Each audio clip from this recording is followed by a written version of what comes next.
Hello everybody, welcome to Also Rusty Bucket. Subscribe to the channel if you haven't already and drop a like on this video. I am trying to hit 100K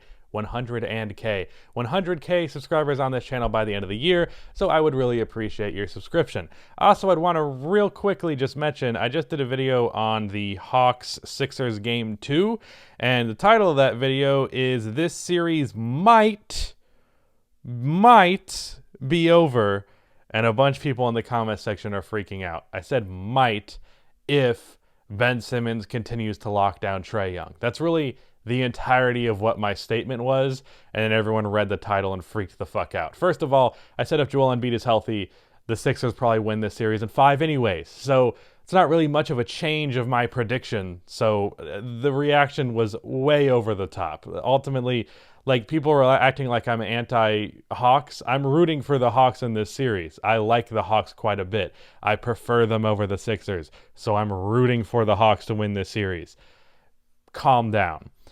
Anyways, Game 1 of Clippers versus Jazz. I just did a series preview video on this series on my main channel. Go watch that if you have not already.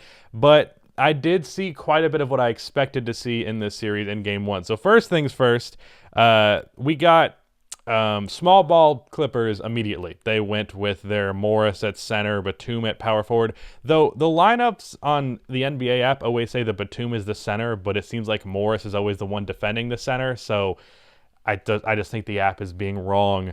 Not that it makes much of a difference anyways.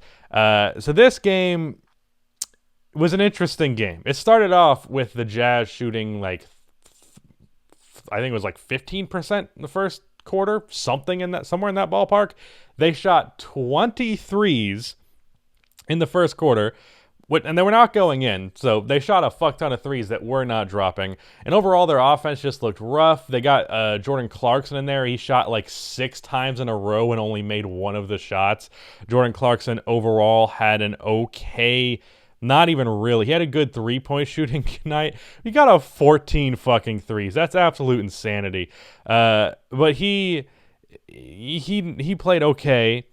Kawhi Leonard found himself in some foul trouble. However, in the minutes that Kawhi actually played, he didn't play particularly good, at least relative to what we expect. He played fine. Like 23 points on good efficiency is fine for Kawhi, but especially being that he averaged 30 on 60% shooting in the first matchup versus the Mavericks, I expect a little bit more than 23. Granted, the fouls kept him, like, his rotations were a little bit different, so maybe that affected how much he played and the rhythm he got into. So I'll give him a pass there.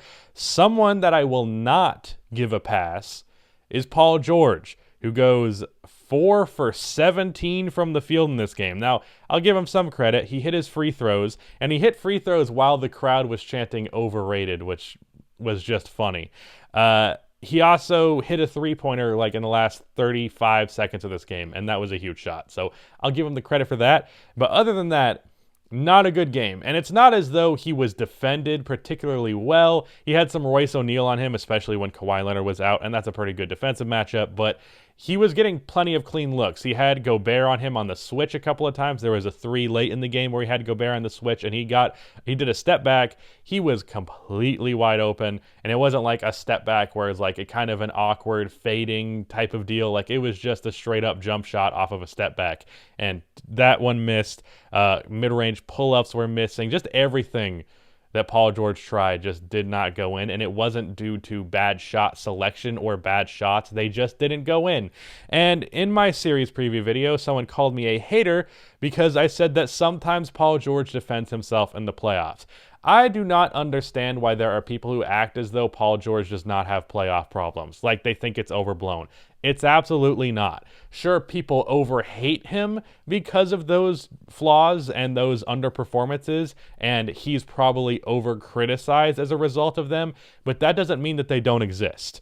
Paul George consistently has issues in the playoffs, and this was another example of that. And he's fine defensively. He grabbed 10 boards. He didn't play terrible, but he did not play well. 23% from the field is just not good, period.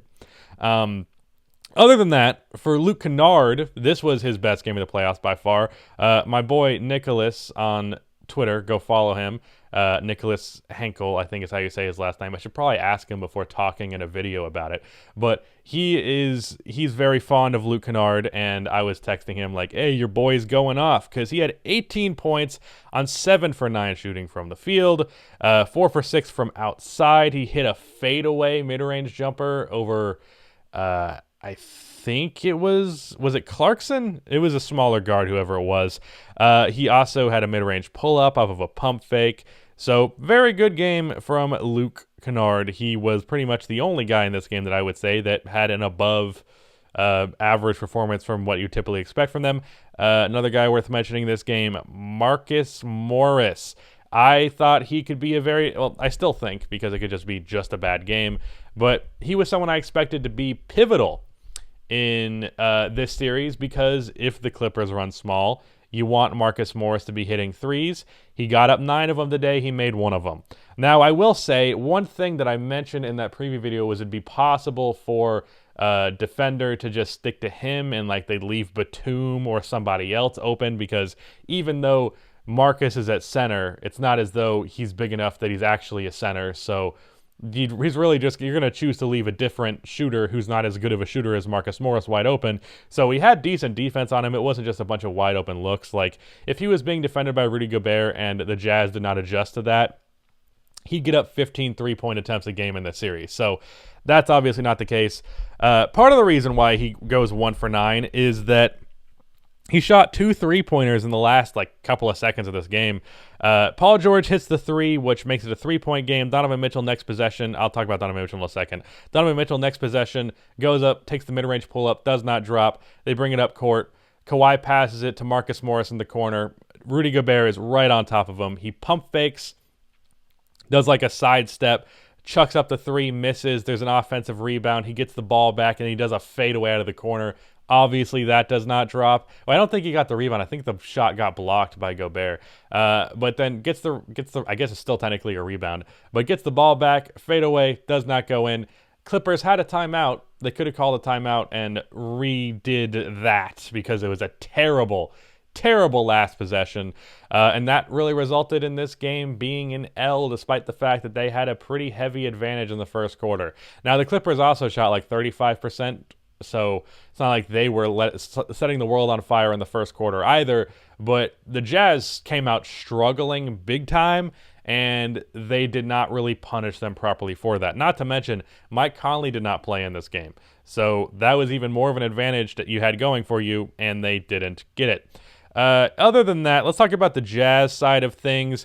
Rudy Gobert really didn't get any paint opportunities like I expected. I was like, okay, Marcus Morris, sure, Rudy's not going to post you up a million times, but he'll get opportunities at the basket. But no, shot the ball 6 times this game, which is very little. Someone who shot the ball a lot was Donovan Mitchell. And he was right to shoot it a lot, because he put up 45 fucking points.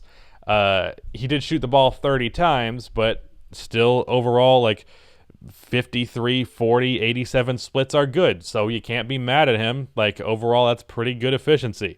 Jordan Clarkson, as I mentioned, he was putting up shots. The threes were going in at a respectable rate. I guess his true shooting percentage would probably be okay, because he shot 43% on 14 threes, but it very much felt like on a lot of those attempts, it was dude, you don't need to shoot the ball every time you touch it.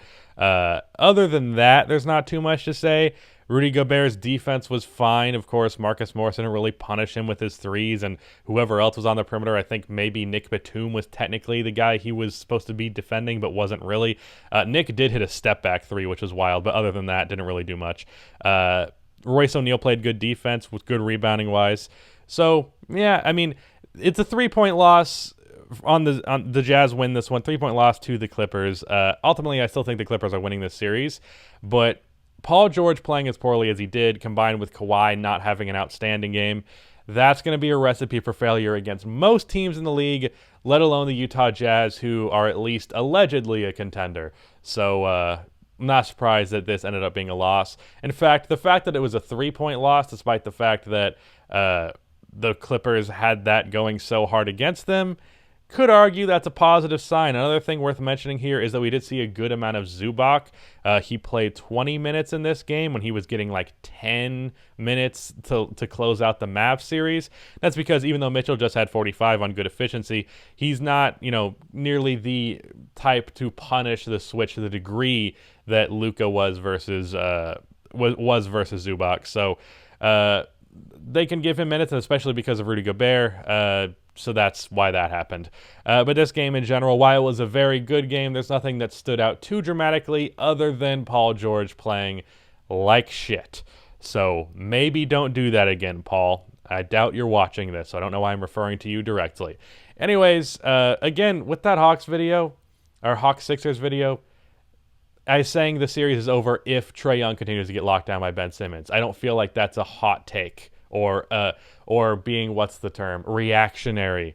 Like, if Ben Simmons holds Trae Young back to the degree that he did in that game, the Hawks lose every time, considering the Sixers are already a better team to begin with. That shouldn't be a controversial take, although half of the people commenting were reacting to the title, and that really annoyed me, so that's why I'm talking about it. And I'm sure I'll get comments that are like, why talk about it? Ignore it? I wish I could, man. I really wish I could. Anyways, that's it. Goodbye.